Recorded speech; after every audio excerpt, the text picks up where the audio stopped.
Bible surprises in 30 minutes. Why there should be more exclamation marks in this unique book. Writer, church pastor and Bible teacher Mike Beaumont explains all to David Taverner. In a previous conversation, we've talked about the dry sea. This time, we're going to be talking about the dry river. Mike, which river are we talking about? We're going to be looking in this episode at the River Jordan, because where we have left Israel in a previous episode is on the right-hand side of that, on the eastern side of the River Jordan. They have left their slavery in Egypt. They've been wandering through the desert for 40 years under the leadership of Moses. He's been succeeded by Joshua. And they've now gathered the whole group of people on the eastern side of the river. We saw in a previous episode how Joshua was very strategic in sending spies out to see what was ahead of them, particularly that mighty fortress city of Jericho, and how they came back with their report. And in this episode, we're going to be looking at how that people crossed this river and how miraculously it became a dry river to enable them to do so. Just explain in a little bit more detail what kind of river they're crossing. I mean, is this a wide, deep river? Yeah, the funny thing is the River Jordan itself is not a huge river. If you go to it today, actually, you could probably throw a stone from one side to the other. Although in Bible times, it would have been wider because it's been blocked off upstream these days for hydroelectric purposes.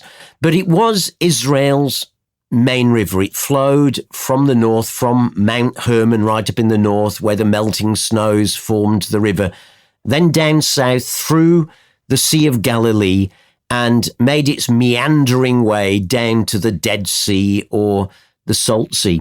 And the name Jordan actually means descender. And that comes from the fact that the River Jordan drops drastically, 2,380 feet. In fact, as it winds a very narrow and meandering way from the Sea of Galilee down to the Dead Sea. And most of that is below sea level. So unlike the mighty River Nile in Egypt or the Tigris and Euphrates in Mesopotamia, it was completely useless for irrigation purposes. But it's a very significant river, significant particularly because the Canaanites believed in a whole number of gods, but one of the chief of whom was Baal, who was a fertility god, a god of nature. And much of the Canaanite religion involved using temple or shrine prostitutes and engaging in an actual of sexual intercourse there in the hope of stimulating Baal and his consort Asherah to have sexual relationships in the heaven, and out of that fertility coming on the earth. So it is a pretty horrific religion, really. So not only was the River Jordan a source of water supply for the Canaanites, it was also a source of protection from any enemies coming from the east. Remember, we've said in a previous episode, there was a major highway running to the east of the Jordan known as the King's Highway, and people went up and down that from the nations of the south to the nations of the north. So the Jordan served as something of a barrier, but for these Canaanites who believed in Baal, it was also seen as some sort of divine protection. And we get that right at the beginning of Joshua chapter 3, because we discover that as the Israelites are getting ready to cross the river, it suddenly ends up in flood. Yet just a few days earlier, chapter 2 had ended with the spies fording the river. So at most it was knee high, thigh high, they could get across it. Suddenly the river is in flood. The snows of the north on Mount Hermon melt. It can rush down suddenly, particularly in such a narrow river. And so the Canaanites, of course, would have thought that Baal was protecting them. Their nature god was actually protecting them from this horde of Israelites who were about to invade them. So I imagine they felt very complacent and very secure that Baal once again had proved himself to be the Lord of all creation and had even flooded the river Jordan to prevent the Israelites from crossing it. Well, it seems like timing's very important then. If the river can change seasonally as much as it does, Joshua, you said, is very strategic, so this isn't surely the right time to be crossing the river. No, it wouldn't seem to be the right time at all, would it? But do you know, very often when God sends us to do something, the first thing we hit is an obstacle. It's a block. And I think God does that deliberately because he wants to know, will we trust what he said to us? The number of times in my own life, I felt God say something or speak to me in some way or speak to me through scripture. And I thought, yes, I'm going to do that. And you step out and do it. And the first thing you hit is an obstacle, some sort of block. And at that point, you can either say, oh, I got it wrong, or you can go back to God and say, God, you said, I'm going to stand by this. And I'm sure that when that river flooded, in the thoughts of Joshua and some of his fellow leaders, they must have thought, oh my goodness, did we get this right after all? Should we have gone up the other side after all? But no, Joshua holds his ground. He knows what God has said to him and promised them.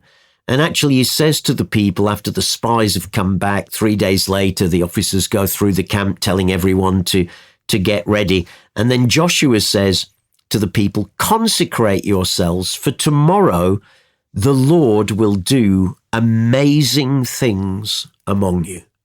So clearly, Joshua knew God had got a surprise up his sleeve. Now, I don't think he knew exactly what yet or how God was going to do this. But he knew God had spoken. He knew this was a land of promise going back all the way to their ancestors, Abraham, Isaac, and Jacob.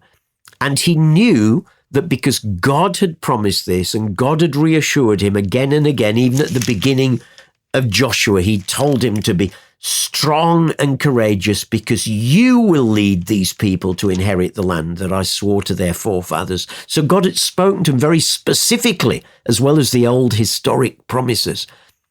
So with that sense of confidence, God has spoken.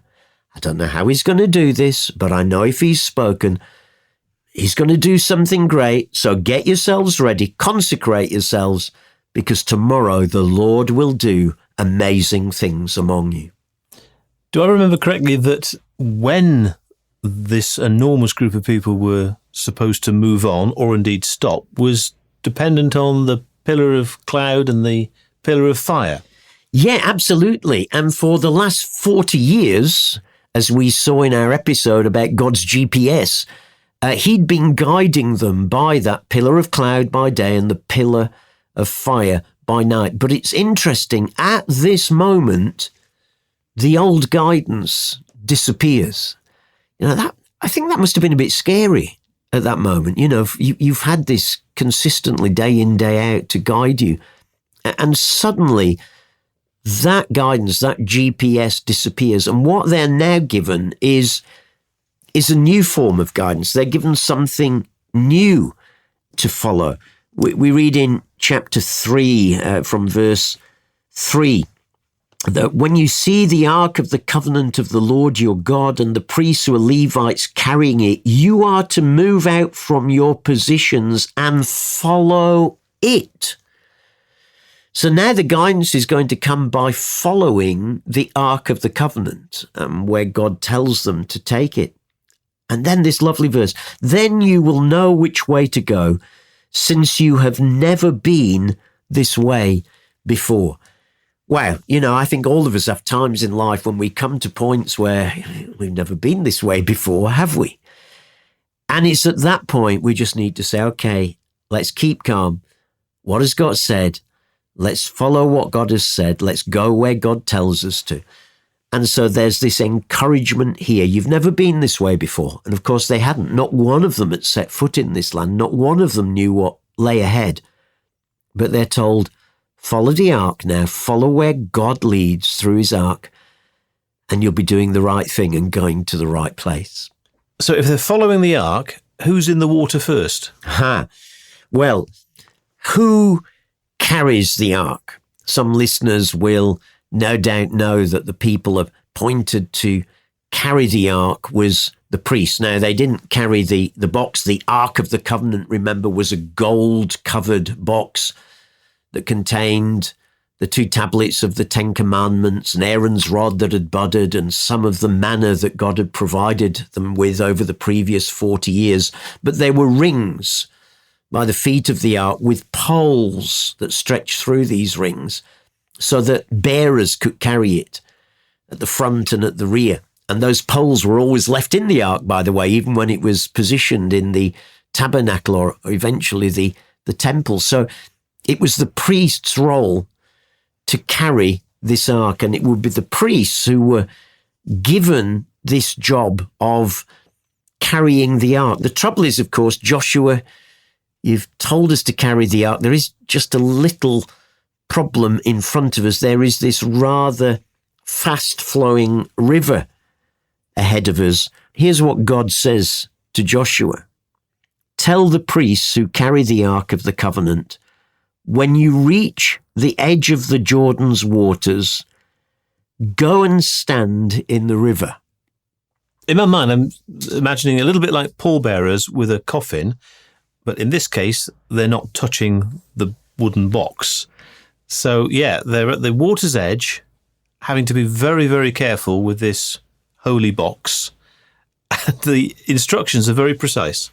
Very precise. And, I've often thought, I wonder how I would feel if I were one of those priests. We're told that 12 of them have to carry the ark into the flooded river. And Joshua goes on to say that they are to stay there carrying the ark until the whole nation has crossed. 2 million people. Yeah. Now, remember at this point, the river is still flooded. All you see in front of you is a flooded, raging river. It would have been flowing quite fast because of those flood waters coming down. And here's Joshua blithely saying to you, okay, I've just been talking to God. What God says is, so 12 of the priests have to carry the ark. You're to go into the river and you're just to stand there in the middle until we've all crossed over, which would obviously be several hours, wouldn't it? So could I have 12 volunteers, please? I wonder how many people would be, quick to say, yes, I will do that. But there are those who step forward to do this. And here's the great surprise of this story, among the many, many surprises that they are.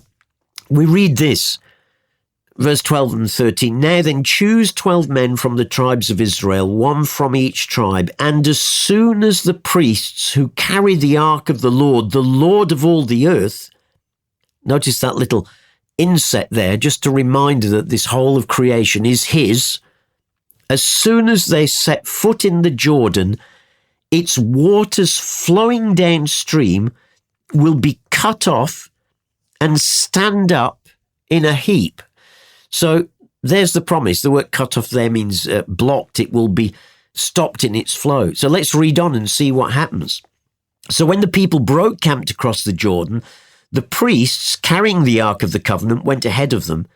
Now the Jordan is in flood all during the harvest, yet as soon as the priests who carried the ark reached the Jordan and their feet touched the water's edge, the water from upstream stopped flowing.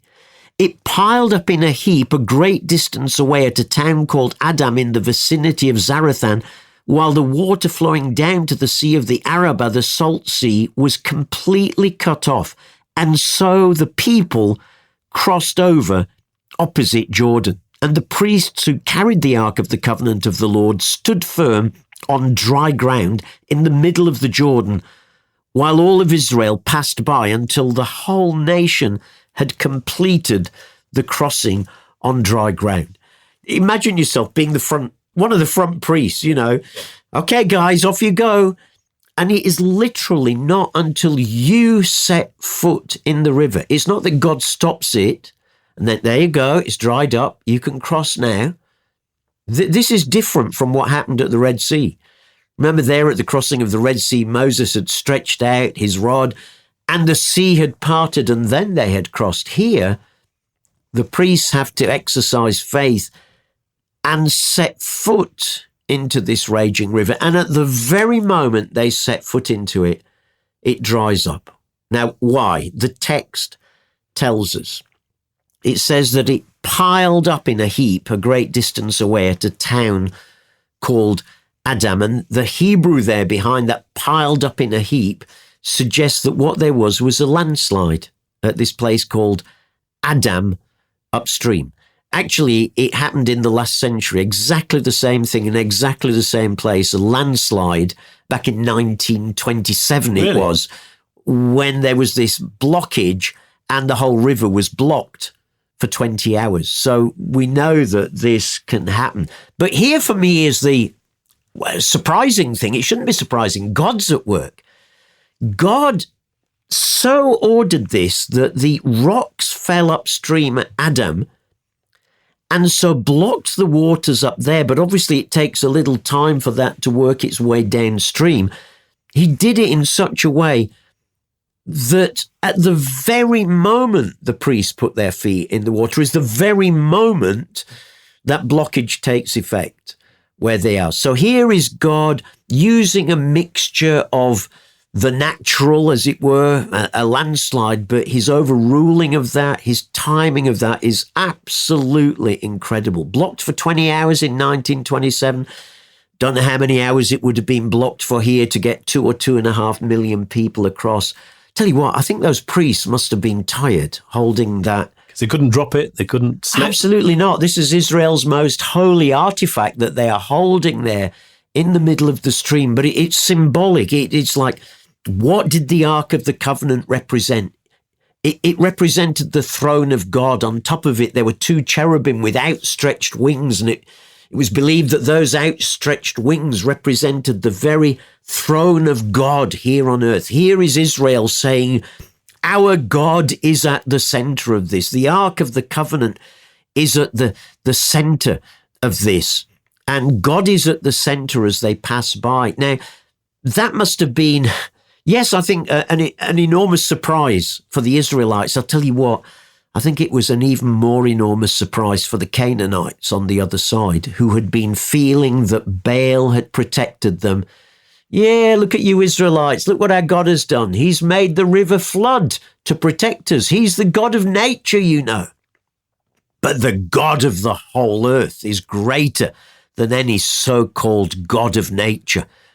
And I think fear must have gone through all of them as they discovered that Baal was not the God they thought he was. And the God of the Israelites, Yahweh, the God of the whole earth, had overcome him. And his people were crossing through their barrier and entering the land that God had promised them.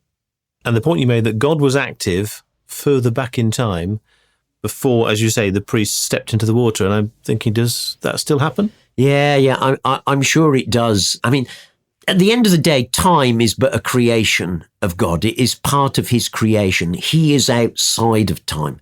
Time for us is measured what? By how the earth revolves on its axis and goes around the sun and all of these things. They are fixed things, part of creation, but God lies outside of that. He is bigger than his creation. So at any moment, God can cause things to happen which in our time seem earlier or later, but to him who stands out of time are just part of his great and wonderful plan. And so God is bigger than time, and I think we should always remember that. Once they've crossed the Jordan in this miraculous way, what is their reaction? Well, there's a number of things that they want to do. I'm sure there was relief. I'll tell you what, if I'd been one of them crossing, I would have been crossing and constantly looking upstream just to make sure. So I'm sure there is relief, there is joy, but there's a number of things that happen. One is Joshua never wants the people to forget what happened here. So there is this ritual where he causes 12 stones to be taken from the east side of the Jordan and put in the river to be buried. It's a picture of the old life being left behind and buried. And he takes 12 stones from the middle of the Jordan and has them set up on the western bank in the land of Canaan as a reminder at a place called Gilgal. This is to be a permanent reminder of what God has done. Still today, I think we need physical reminders sometimes. In my Bible, I have little pieces of paper, little notes, little memories from places to remind me of things that happened and what God did. So there's this reminder that they create, so they never forget this. Second thing that happens is that all the men are circumcised in Joshua chapter 5. Now, in a sense, that shouldn't have been a surprise for them because the law required it, but seems like that whole generation that had grown up in the desert hadn't been circumcised. And Joshua understands the importance of things being done God's way. So that just took a few days for them to recover from that, the text tells us.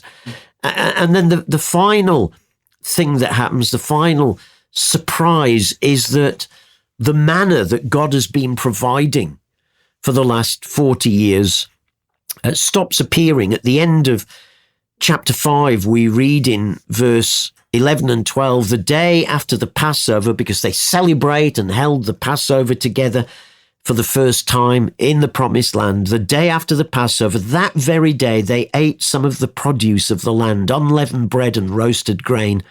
And the manna stopped the day after they ate the food from the land. There was no longer any manna for the Israelites, but that year they ate of the produce of Canaan. So there's a mixture of delight, relief, memorizing, getting themselves back in line with what God requires through having the men circumcised, and a joyous partaking of the fruit of the land that God had promised them. And at that moment, God says, you don't need the manna anymore. I'm stopping spoon feeding you now. It's time to get your hoes and your pickaxes out and to start working the land and producing the food that you will need. A whole new chapter, a whole new season, a whole new part of the history of the people of God. Absolutely, and a whole new season that will be full of surprises for them. And some of those we'll be looking at in future episodes. You mentioned Gilgal, where these stones were placed to help them remember what had happened. Did it continue to be a place of remembrance? Yes, it certainly starts out as a place of remembrance. It's there that this covenant sign of circumcision is reinstituted. Remember, circumcision was to remind them of their relationship with God. It's there at Gilgal that the ceremony of Passover is celebrated for the first time in the Promised Land to remind them of how God had redeemed them. So Gilgal becomes very associated with remembering the stones, to remember the crossing, the circumcision, to remember the covenant, the Passover, to remind them of God's redemption of them.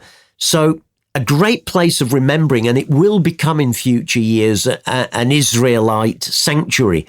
So, for example, it's here that King Saul is confirmed as king in 1 chapter 11. Sadly, that he's also rejected later as king for his disobedience in 1 Samuel 13. Now, sadly, by the 8th century BC, Gilgal has become a center of idolatry. And so we find prophets like the prophet Hosea and Amos denouncing Gilgal for the idolatrous place that it has become. So that's fascinating to sort of be a bit of a provoker to us, that it is good to have reminders of what God has done in the past, but we need to be careful not to let those reminders become idolatrous and for them to become the focus of our attention and worship rather than the God to whom they point to. It's important almost just to step back again, and we've called this conversation the dry river. This was a river in flood that had literally dried up for that many people to cross. You've got to sort of just pinch yourself, haven't you, and realize that this is part of the history of the people of Israel. Yes, and, as with so many of the titles that we've got in this series, the two words we've put together are opposites, aren't they? The dry river. How can you have a dry river? I mean, a river by its nature is not dry. It is wet. And yet when God is at work, that river becomes dry for his purposes. So I think as we step back from this story, the thing that I'm left with from this stage in Israel's story is that, God can and will do anything that he needs to further his purposes through his people. And we need to be his people as Christians today who never shut the door on things, who never say God couldn't possibly do that. And particularly if God has spoken and God has promised, we need to be those who, like Joshua did, stand firm on what God has promised. And even if we can't see how this is going to happen any more than they could see how this had happened, how on earth could they get across a river that was fordable 3 days earlier and now is in fierce flood? But God had a plan, even though they couldn't see it. So the encouragement I take away from this story, the surprises of this story say to me, is that, if God has spoken, stand firmly on what he has said and wait and see what he will do. And I think even today, we will find again and again that we too can be surprised by what he does. You've been listening to Mike Beaumont in conversation with David Taverner. Bible Surprises in 30 Minutes is a United Christian Broadcasters production. For more about UCB, go to ucb.co.uk.